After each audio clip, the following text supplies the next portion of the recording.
and welcome to my week 32 update. Oh my goodness. I feel like this week is literally I know I say this every week, but I feel like it's flown by and I don't know where the time is going anymore. But what I do know is that baby is getting bigger. So I guess my first symptom for this week would be weight gain. I felt like this entire pregnancy, it was coming on very, very slow, but now on these last weeks, I feel like if I tend to indulge in the sweeter things of the fall season, it shows. So baby is definitely looking really big and very round and just packing on the weight for me. I think baby is around 4 pounds this week, almost 4 pounds. And that makes me happy knowing that we are just that one step closer to being 35 weeks and being viable and not having to worry about it. I am starting to prepare my body for what's about to come. Labor is not easy. It's definitely something that's very hard on our bodies, and I like to kind of prep for these things ahead of time, things that won't induce labor or progress labor or anything like that, but they can help, help prepare your body and strengthen your body. So one thing I really like to do is to try to stay hydrated. I really like to try to stay hydrated because we don't want unnecessary contractions that might be brought on by not taking care of your body, I guess. The second thing I like to do is try to stay active at the third trimester, which is really hard because all we want to do is sleep and get that rest in and not feel like a whale waddling around all the time. But I think it's so important for us to keep walking and trying to do small little activities here and there, so that way we not only feel like ourselves, but we're also keeping our body strong. So that's definitely the second thing I like to do. The third thing I like to do is to buy some sort of labor tea. Everybody has a different preference. I recently started using the Pink Stork 3rd to 4th trimester tea. And I only drink 1 glass of that every maybe 2 to 3 days. So that's not something I'm doing consistently, but it is something that I'm doing because red raspberry leaf tea is just so good for our uterus and our just reproductive area, really. So that is something that I've definitely been trying to do, is just add a couple cups here and there.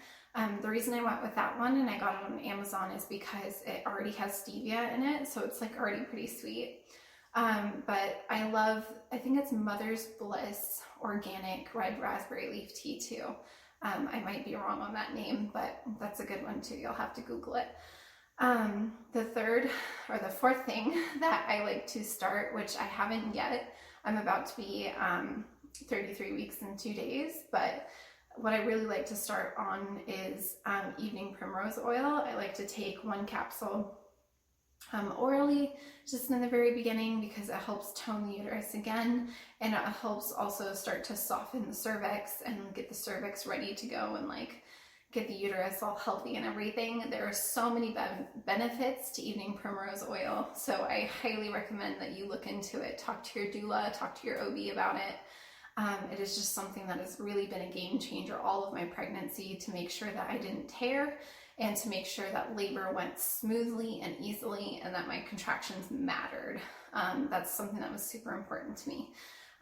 Later on in my pregnancy, I will be inserting the evening primrose oil. Obviously, you need to wash your hands and be very sanitary and look more into this. I'm actually going to make a separate video on this, on what to do with evening primrose oil. So I'm not going to go into that too much, but that is something that I want to start doing here pretty soon, is taking it orally and then eventually inserting it. So that's something that I wouldn't say I'm excited about, but I'm excited not to tear, that's for sure. The only tear I've ever had was with my daughter internally, because her elbow actually came out wrong, and so it actually tore on the inside of me, and so I had to have one stitch, that's it, on the inside. So it really was not bad. So I definitely attest to the evening primrose oil, and everybody that I come in contact with that's having a baby, I've recommended it, and that's all I'm going to say about it. And Rent. But besides that, my symptoms have just been really bad heartburn. I also forgot to mention in my last 2 pregnancy updates, I realized that I do not have gestational diabetes.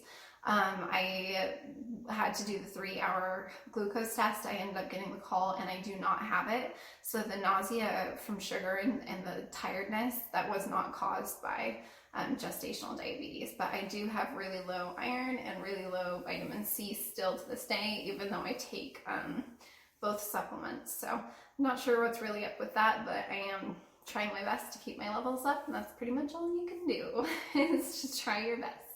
I'm actually going to be taking maternity photos today, so I'm super excited to be able to do that. With my last pregnancy, I ended up not doing it, and with my first pregnancy, I absolutely adored having the photos, so I really want to make sure I get photos of me and the girls and the belly, and since this is my last pregnancy, I'm trying to really soak everything in.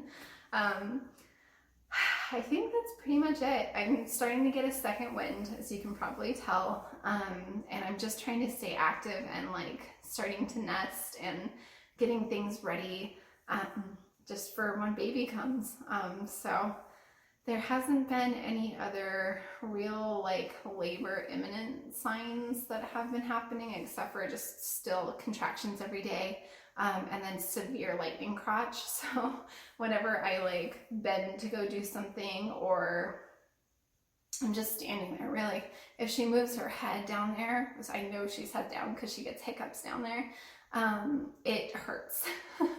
It sends a lightning pain through my thighs, my crotch, my stomach, and then my back, like all the way up, just electrocuting everything. So that's not really fun, but it's just a part of pregnancy, and it just means that we're getting closer to being done, I guess.